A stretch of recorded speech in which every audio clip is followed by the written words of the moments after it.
I wanted to do a quick follow-up to my last video on the Golden Fleece to cover a relevant book that I recently found. So this video may not make much sense unless you've seen the previous one.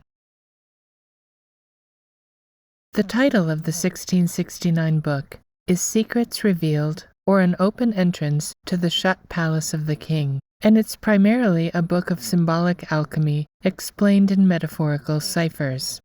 It says so here. Unless you smell out many metaphors in our foregoing chapters, your harvest will hardly prove better than loss of time, costs, and pains. And I can't help but think this is one of the books that would have belonged to Prospero. Open Entrance to the Shut Palace was written by an anonymous person calling himself Irenaeus Philolitha. We're told this last name means lover or friend of truth, but in Latin, letha means death, and the name sounds more like erroneous friend of death.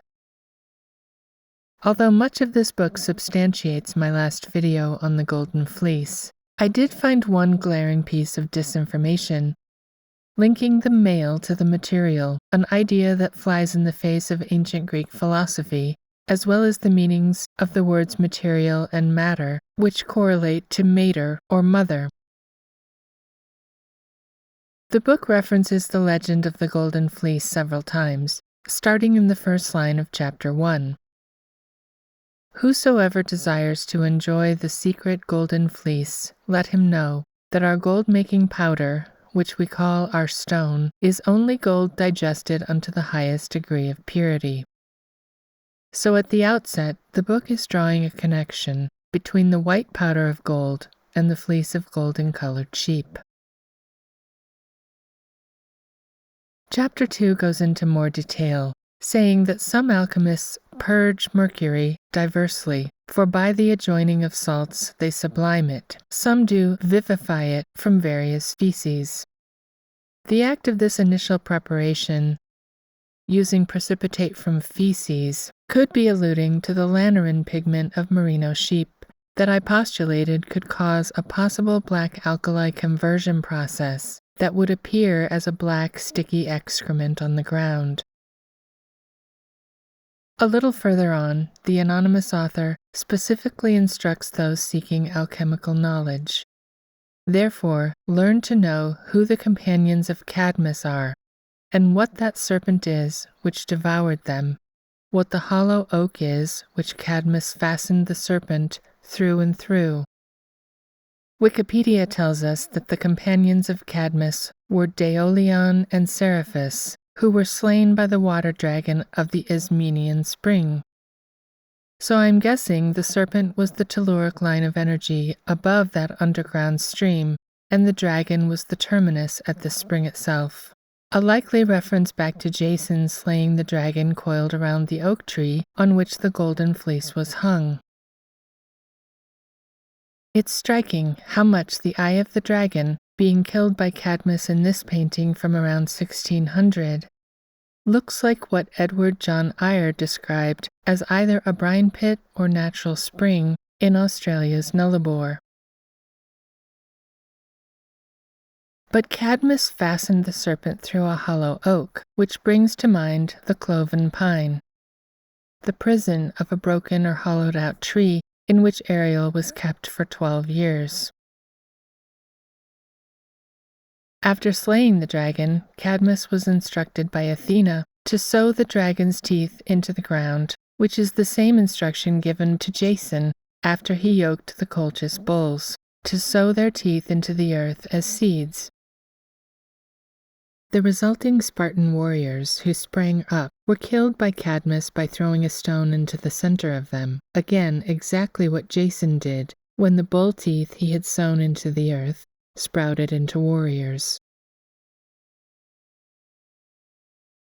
Cadmus takes Harmonia as his wife, her name meaning, according to Wikipedia, good assembly or good composition, suggesting not music, but the wetting or chemical incorporation of elements. And this suggests something that hadn't occurred to me before. Harmony in music The combination of note frequencies into chords may have been used by the ancients as a cipher regarding chemical incorporation.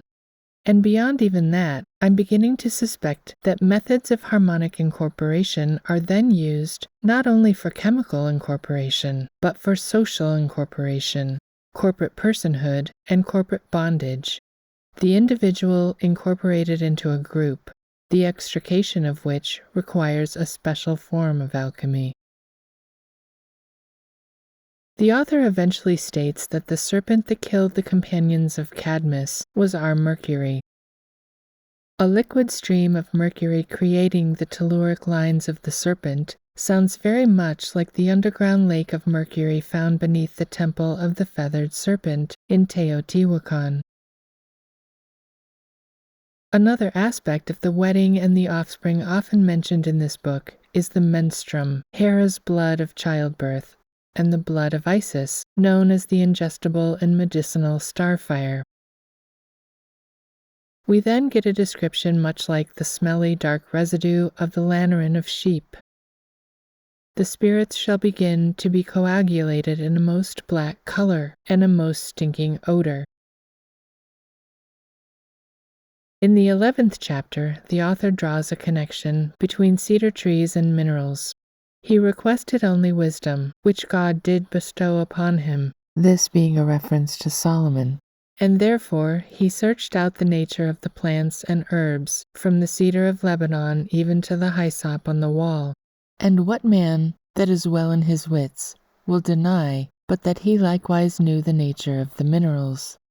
This is more suggestive when you consider that it's the cedar trees in the chemical wedding of Christian Rosenkreutz that point Christian to the location of that wedding.